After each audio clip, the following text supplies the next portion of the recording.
Comment ça va, François? Ça va, vous autres? Hey, numéro 1, merci. Top shape. Top shape, bon. Ah oui, c'est important. C'est important, là, d'être top shape.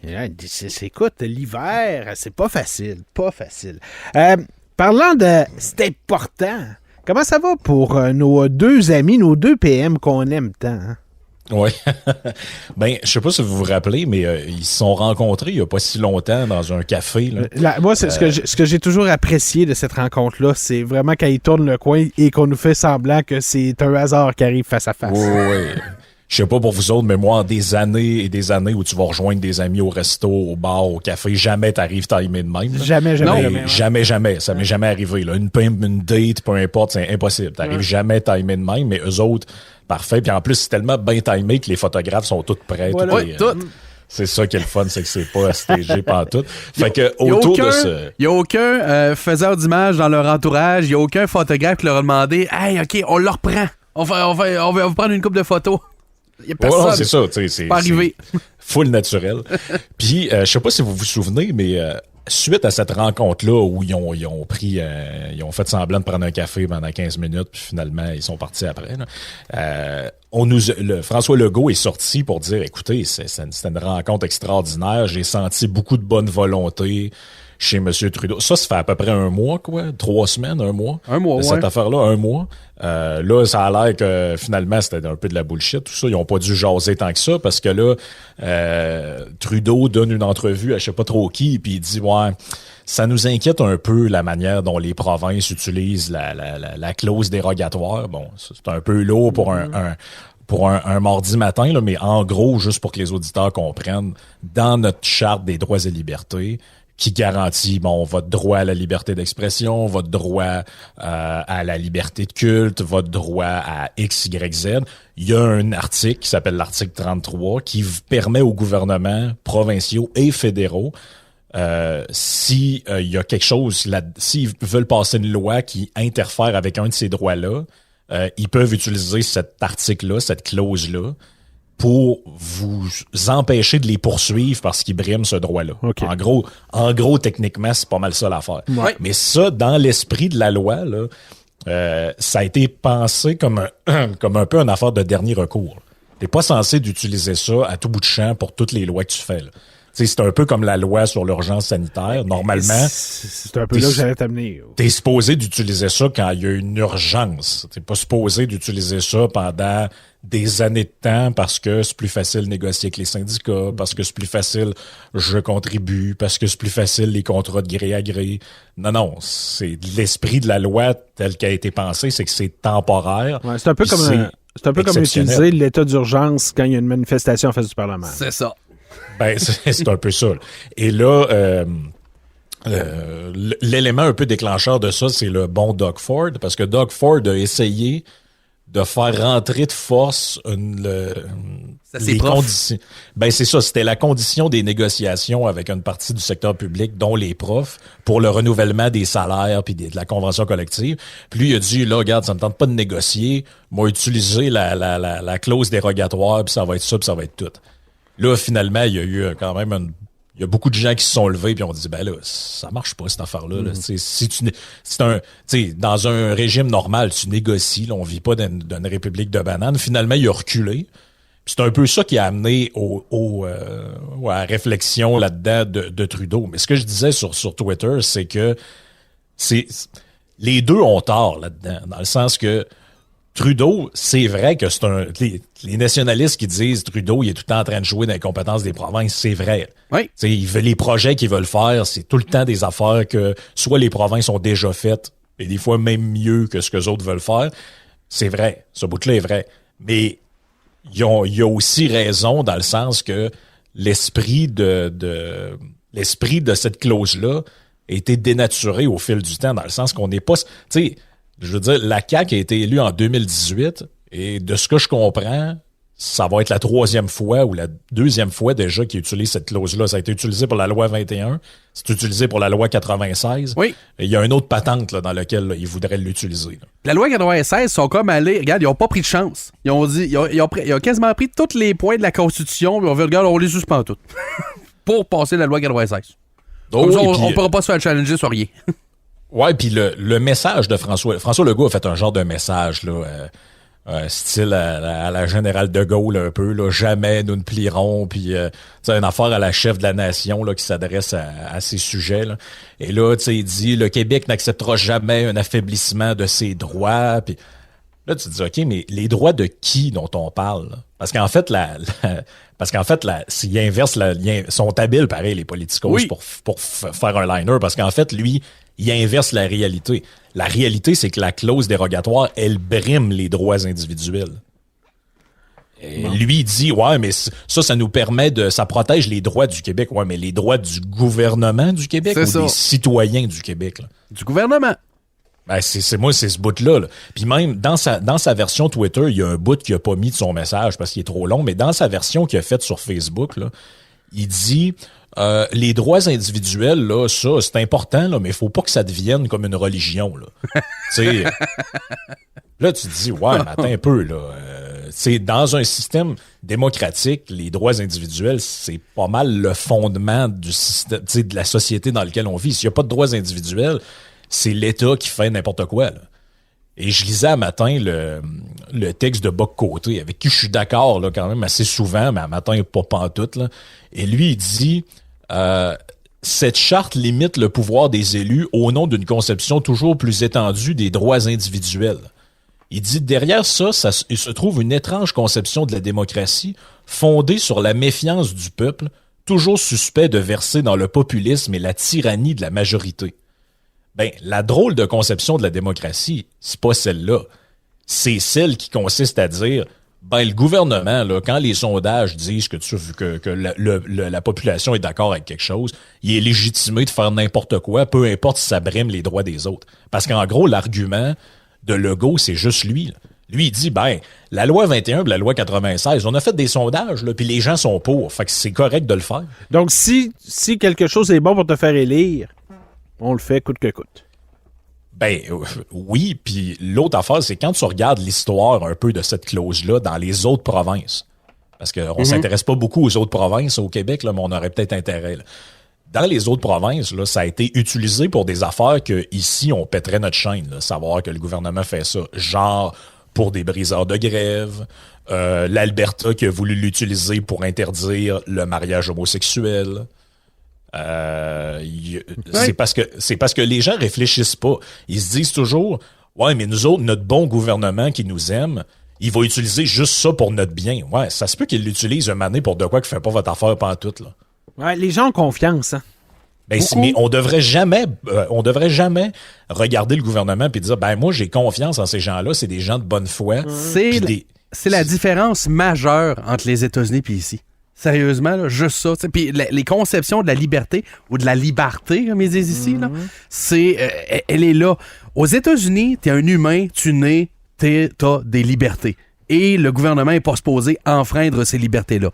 Au Canada, t'es né et le gouvernement te donne des libertés. C'est deux conceptions totalement différentes, là. Oh, puis opposées. Il y a une vision qui est vraiment différente là-dedans, puis on voit toujours le petit bout, là, tu sais, le petit bout de l'actualité qui fait, ah, mais c'est pour protéger le français. Ouais, mais l'enjeu, c'est pas ça, là. L'enjeu, c'est pas le français, c'est pas la laïcité. Ça, c'est des, comment je pourrais dire ça? C'est des prétextes pour parler d'un autre problème. Mm-hmm. Le problème, c'est est-ce que tu veux donner à l'État le pouvoir que quand ça le tente, selon son idéologie, selon ses valeurs, selon ses sondages, d'enfreindre et de suspendre des droits, ils puissent le faire juste en disant « Ah, article 33, moi, c'est pas mon problème. » C'est bon. D'ailleurs, ça a tellement été pensé pour que ce soit temporaire et anecdotique, cet usage-là, que le gouvernement peut l'utiliser que pour 5 ans. Donc, dans le fond, tu utilises la clause, puis au bout de 5 ans, ça tombe. Là, il faut que tu le renouvelles, puis là, le premier ministre doit dire avec son conseil qu'il renouvelle cet article-là. Puis en général, c'est quand même assez mal vu dans le Canada d'utiliser cette clause-là. C'est tellement mal vu que le gouvernement fédéral, qui peut lui-même l'utiliser, ne l'a jamais fait en 40 ans d'existence. Mais au Québec, la loi 101, c'est quoi, depuis 76? Qui a été inventée. Ben, à chaque 5 ans, on la renouvelle. Puis il n'y a personne qui en parle à chaque 5 ans quand c'est le temps de la renouveler, là. Il n'y a pas de débat là-dessus. Là. Et le pire, c'est que... Je vais prendre l'exemple de la loi 101, parce que c'est un symbole, la loi 101, pour les Québécois. Ouais. Quand tu demandes aux Québécois, t'es-tu en faveur de la loi 101, la très grande majorité va faire oui, certainement. Mais le dernier sondage que j'ai vu, il remonte à quelques années, ça fait peut-être 3-4 ans, là, quelque chose comme ça. Sondage qui avait été fait où on demandait aux Québécois, seriez-vous en faveur d'avoir le libre choix de la langue d'enseignement de vos enfants? Là, tu lui demandes directement, là, toi, dans ta vie, là, est-ce que tu aimerais ça avoir le libre choix? Tes enfants, ils vont à l'école francophone ou anglophone? La majorité des Québécois, incluant la majorité des francophones, avaient dit, ben oui, ouais, c'est quoi? Ça aurait du sens, ça. Ça serait le fun, ça. J'aimerais ça avoir ce droit-là. Ouais. Ben, c'est du quoi? C'est la loi 101 qui te l'empêche. Non, c'est ça, mais c'est parce que c'est facile d'être pour quelque chose quand on sait pas ce qu'il y a dedans. Voilà. C'est ça aussi l'affaire. Puis moi, le bout que je trouve le plus ironique dans tout ça, c'est regardez la couverture médiatique qu'on a faite à l'histoire de l'arrêt Roe v. Wade aux États-Unis. Oui. Et ça, parce qu'en gros, quand tu lis les arguments des nationalistes québécois sur la clause dérogatoire, clause non-obstant, appelez-la comme vous voulez, ce qu'ils disent, c'est « Hey, c'est pas aux juges fédéraux de nous dire ce qui est... d'interpréter les lois puis de nous dire ce qui est bon pour nous. Nous autres, on veut cette clause-là parce que quand le gouvernement du Québec ou de l'Ontario, whatever, décide ce qui est bon pour ses citoyens, c'est nous autres qui décident. C'est pas le fédéral ni le gouvernement fédéral. » Regardez ça et regardez comment ils ont traité la nouvelle de ce qui s'est passé aux États-Unis avec la Cour suprême. On se ramène quelques mois en arrière. La Cour suprême dit, écoutez, il y a quelqu'un dans le passé qui a interprété un article de la Constitution américaine pour dire que le fédéral, je le mets en termes d'ici pour qu'on comprenne, garantit l'accès à l'avortement. En réalité, ça n'a pas rapport, cette interprétation-là. C'est aux différents États de gérer ça eux-mêmes. Et voilà. Là, on a fait tomber l'article ou l'arrêter. Et les États, il y en a qui ils ont commencé à faire des référendums. Certains semblent plus vouloir l'interdire ou le réglementer. D'autres veulent garantir, ont déterminé finalement que c'était correct, c'était légal, puis qu'il n'y avait pas de problème. Et nous autres, ici, on a pété notre chaîne en disant c'est un recul pour le droit des femmes, ça n'a pas de bon sens, il aurait dû garder ça. Oui, mais c'est la même chose dont on parle. Oui. C'est juste que ça rentre pas dans votre tête qu'ici, ça pourrait être utilisé pour la même chose. Mais comme je l'ai dit, regarde, je l'ai quelque part ici, Ralph Klein, en Alberta, il avait utilisé la clause non-obstant pour essayer d'interdire le mariage entre gens de même sexe. Allez pas penser que c'est impossible qu'un affaire de même arrive au Québec. Là. C'est très possible que ça arrive. Vous avez juste à élire un autre genre de gouvernement ou à un moment donné, il y a quelqu'un qui se ramasse là avec une lubie quelconque, puis il va dire, bon, ben, sais-tu quoi, moi, la clause non-obstant, moi, tu m'as essayé d'utiliser ça pour... je sais pas, moi, on va mettre tel type de personne en prison pour je sais pas trop quelle raison. Ah ouais, mais ça marche pas pour ça. Ouais, mais le temps que ce soit contesté, moi, j'utilise cet article-là. Puis... C'est fascinant, pareil, de voir à quel point des sociétés qui se disent libres en 2023 font encore beaucoup d'efforts pour passer des lois pour interdire ou obliger. Ben c'est ça l'affaire, c'est que quand tu regardes l'historique de l'usage de ça, c'est jamais pour nous donner de la liberté, jamais. Des privilèges, puis je sais pas trop quoi. C'est tout le temps parce qu'un gouvernement décide, ouais ça, ouais non, on n'a pas le droit de faire ça. Pourquoi? Ben parce que les gens ont des droits au Canada, là, ils ont le droit d'être libres de leur religion, ils ont le droit d'être libres de leur langue, ils ont le droit d'être libres de telle affaire. Ouais, mais moi, j'aimerais ça pareil. Ah, ben, l'article 33, utilise ça, là, ça va passer, puis on va lui mettre ça dans la gorge, pareil. Est-ce que ça va prendre une clause dérogatoire pour empêcher les parfums à Gatineau? Ouais, cette histoire-là est quand même assez fabuleux. Mais c'est dans l'air du temps. Ouais, c'est le monde dans lequel on vit. Là. C'est ça. Oh, ouais. Puis j'en parlais hier avec quelqu'un, puis je me disais, tu sais, on est tellement rendu dans un contexte où, tu sais, tout le monde a peur de dire ce qu'il pense aux autres. Fait que, tu sais, moi, je regardais le truc, je me disais, c'est clair que ce truc-là, c'est à la base, quelqu'un qui s'en met vraiment solidement, là, du parfum. Oh, oui. Et il y a personne qui a eu le courage d'aller le voir et dire, ça. Écoute Patrick, là, ou écoute Cynthia, là, mets-en 3-4 push de moins le matin, puis ça va faire pareil. Pourquoi parce que là, ils ont peur, harcèlement, milieu de travail, faut pas le dire. Fait qu'au lieu de faire ça, qu'est-ce qu'on fait? On prend quelqu'un qui s'en est plein, puis on utilise ça pour faire un genre de règlement one size fit all, puis là, on va dire, ouais, là, faites attention, là, parce que, hey, puis l'affaire qu'ils ont sorti, j'avais jamais vu ça de ma vie, là, mais l'espèce de sensibilité environnementale, ou je sais pas trop. L'hypersensibilité, comment est-ce qu'on appelait ça? Là? Ça crée de l'anxiété. L'hypersensibilité environnementale. Ouais, dans le temps, on appelait juste ça quelqu'un qui a un bon pif. Là. Ouais. Aujourd'hui, en gros, c'est rendu une maladie avoir le nez fin, finalement.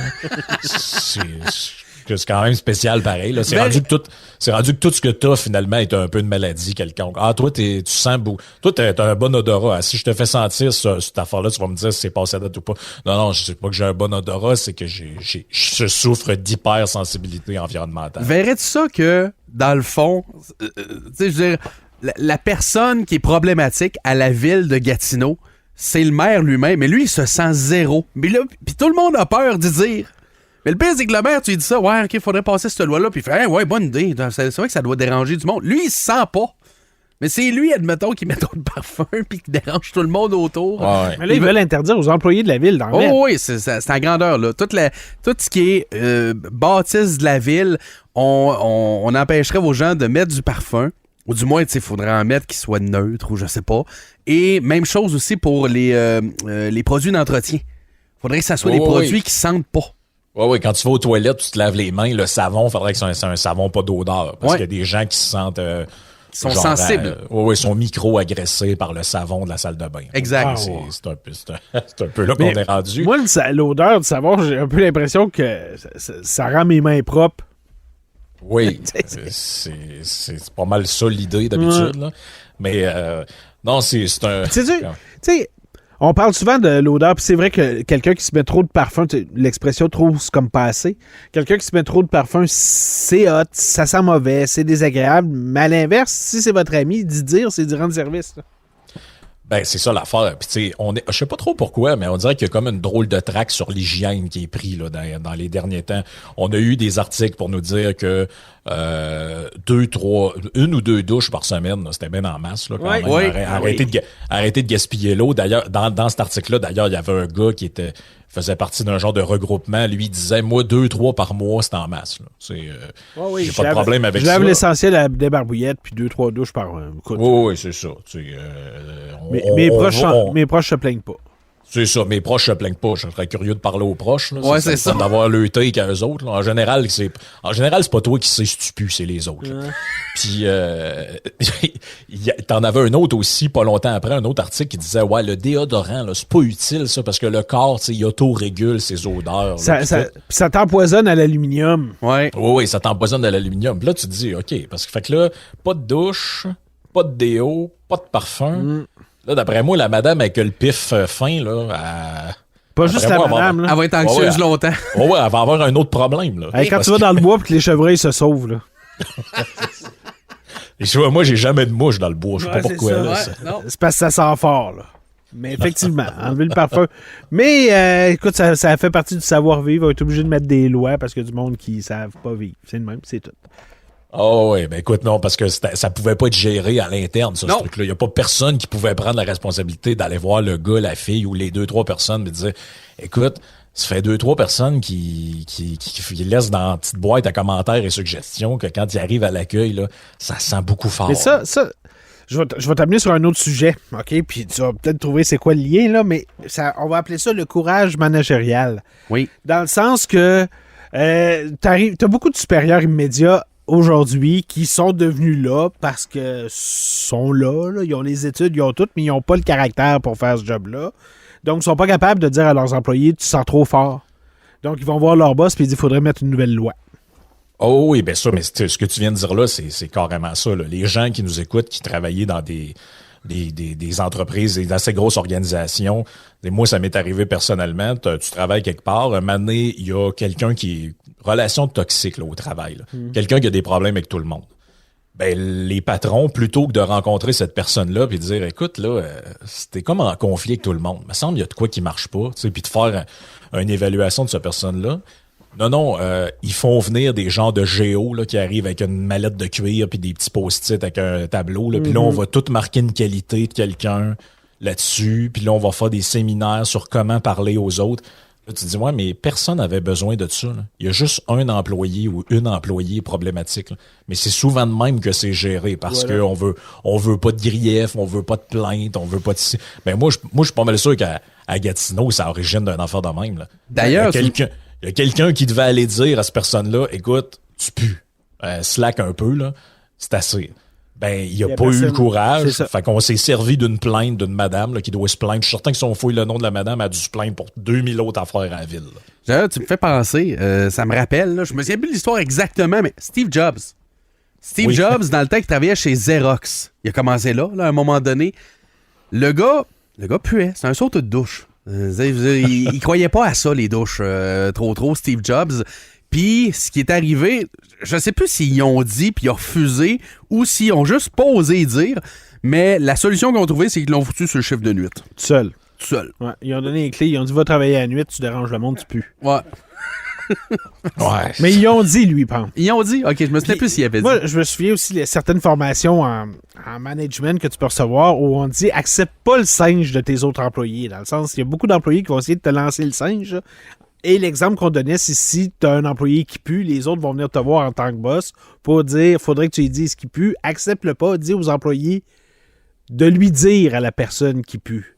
Mais c'est parce que si tu lui dis pas nécessairement de la même façon, c'est pas. Non.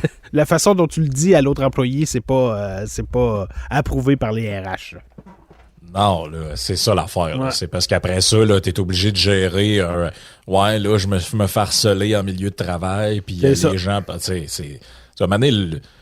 Mané, les patrons, ils ont de quoi, tu sais, mané, c'est ta job, là. Faut que tu gères. C'est plate, mais c'est plate pareil d'être obligé de gérer ça. Ouais, il y a un gars le matin, avant de venir, il se vide une bouteille d'Old Spice à la tête avant de venir à la job, tu sais. Fait que, faut que j'y dise que ça incommode les autres. T'sais, tu te dis, normalement, je devrais pas avoir à dire ça, mais malheureusement, ça fait partie de la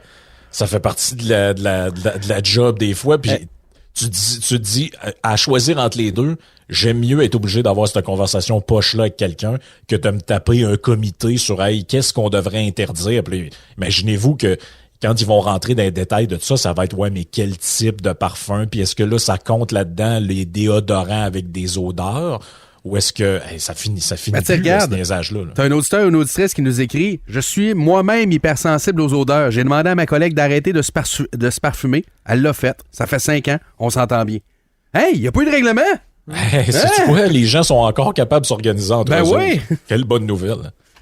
Puis y a les gens qui avaient des problèmes d'hygiène avant le télétravail, là. Aujourd'hui, il y a 2-3 appartements dans lesquels je voudrais pas rentrer. Ouais. Ben, ça aussi, d'ailleurs, c'est une bonne solution. Tu n'es pas obligé de le dire à la personne qui a pu. Tu peux juste la mettre en télétravail. Ouais. Il appelle un service technique, ma souris marche plus, elle est collée. Hey, Frank, je te remercie infiniment de nous avoir parlé. Bye bye, à la semaine prochaine. Bye.